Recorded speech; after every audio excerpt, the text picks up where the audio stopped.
હું ઘરે જાઉં છું દર્શન કરવા. ક્યાં ગઈ મારી લાકડી?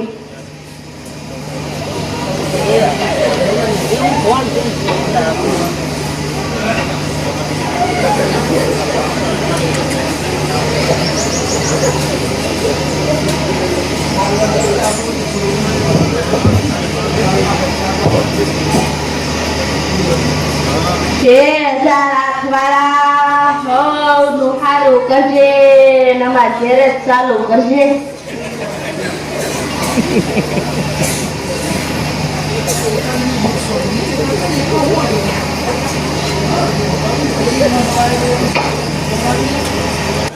ખાવાનું તૈયાર થઈ ગયો.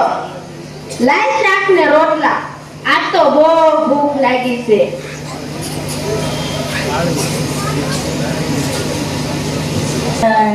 સ્વામિનારાયણ સ્વામિનારાયણ સ્વામિનારાયણ.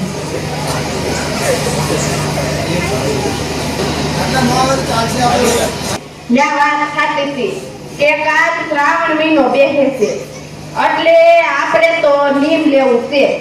તો આપણે શું નીમ લેવું અને તારે શું નીમ લેવું છે એ બોલ.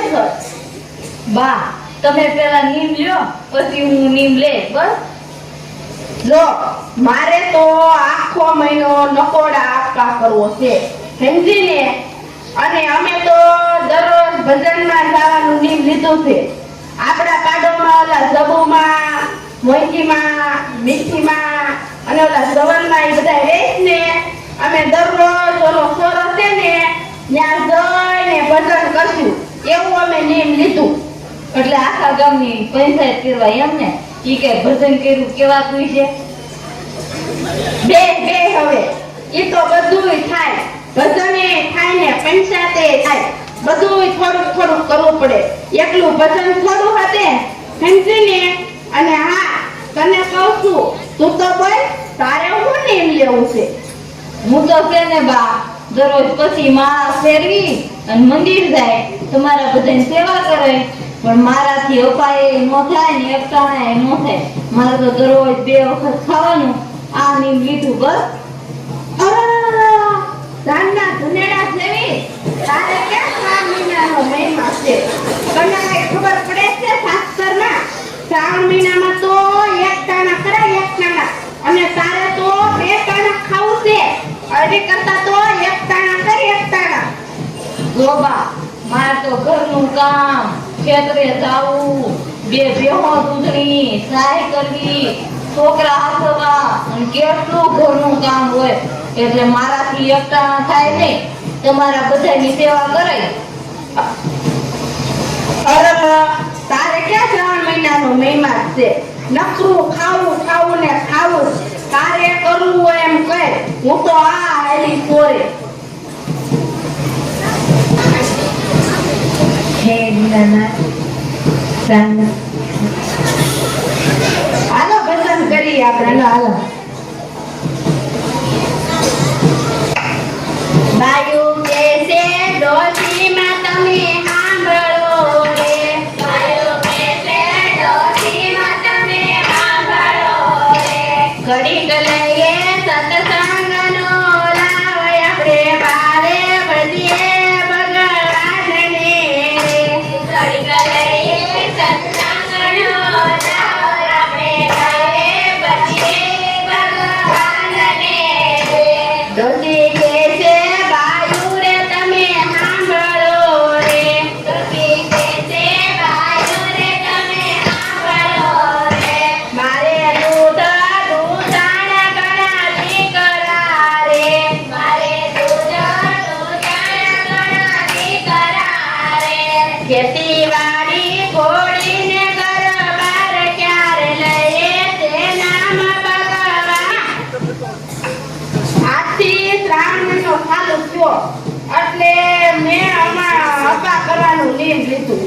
અને મારી વહુને કીધું તો ઈ તો કે હું તો 2 ટાણા ખાઈ અને એવું જ મારે નીમ લેવું છે. જબુમાં તમારી વહુએ કઈ નીમ લીધું? ના રે ના મારી વહુ તો 1 ટાણા 2 ટાણા કાંઈ કરતી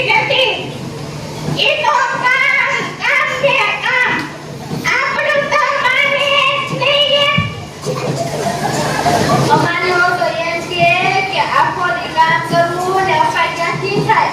તમે નવરા છો તે કરો. લો ભાઈ પરદાદી, જય શ્રી કૃષ્ણ. મારું એકતાના વ્રત કરતી પણ એની હાટુ પ્રસાદી જ દઈ જાઉં. અરે મારી ઓળખ તો સ્વામિનારાયણની છે ને ત્યાં બહુ બધું નિયમ પાડે. આપણું તો કાંઈ ગમે જ નહીં. મને તો કે તમે સોરે લઈને આપણા મલકની પૈસા જ કરો છો. લો કાંઈ નોકરી વાળા થોડી કરાય. ગામમાં નવું શું થાય ઈ તો જાણવું જોઈએ ને. અમારી વખતે તો આવું બધું ગમે જ નહીં. જવાનમાં આપણે સોરે આવીને બધું શીખી તો એ બિચારા આપણા સોરાવાળા બાપુ કાંઈ ના પાડે છે.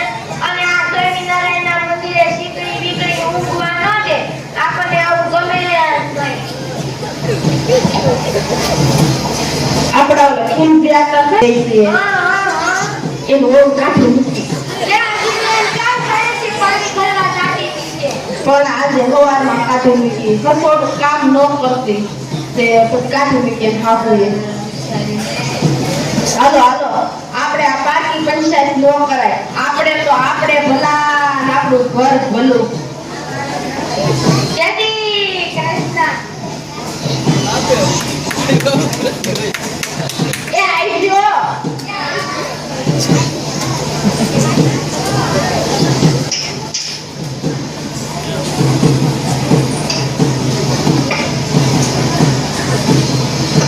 ક્યાં ગઈ?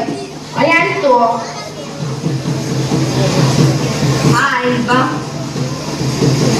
હવે તો શ્રાવણ મહિનો પૂરો થયો અને આજ તો અમાસ છે. હવે આજ તો અપ્પા કર આવું લ્યો બા. આ ધોમા છે ને એટલે હું એકટાણું કરે બસ રાજી રહેજો.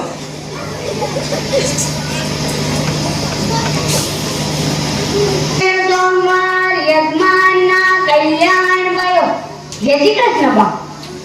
ઓણસાલ મેનો મારીને ઘેર છે બાયો. જય શ્રી કૃષ્ણ બા. આવો આવો ગોર મહારાજ, કઈ જ્યોતિષ બોતિષ જાણો છો? હા મારી જ્યોતિ બોતી કાગરાશી બધું જાણું છું અને દક્ષિણા બરાબર જાણું છું. બોલો ડોશીમાં તમારે શું પૂછવું છે? જો ગોર મહારાજ, વાત એમ છે આ શ્રાવણ મહિનો પૂરો થયો ને મેં આખો મહિનો અપા કર્યો ને ઓલો સોરો છે ને ત્યાં જઈને ભજન કર્યું અને અમારી ઓલે તો આખો મહિનો ધનેડાની જેમ 2 વખત ખાધું તો કોને કેટલું ફળ મળ્યું તી જોઈ દેખો મહારાજ. હા જોઈ દો. તો સાંભળો. મારા ટીમણામાં જેવું જોવામાં આવશે તેવું કહેવાશે જી. મારે એવી પ્રતિજ્ઞા છે કે જૂઠું ના બોલવું જી. તો તમે સાંભળો. આમાં કોણ સાસુ અને કોણ વહુ તે હું કોઈને ઓળખતો નથી. તો જેવું મારા ટીપણામાં જોવામાં આવશે એવું કહેવાશે. તો સાંભળો જી. વહુએ એક એકટાણું કર્યું તો તેને એક એકટાણાનું ફળ મળ્યું અને સાસુએ આખો મહિનો અપા કર્યા પણ તેને કાંઈ ફળ ન મળ્યું. તેને ક્રોધ કર્યો અને કીધાના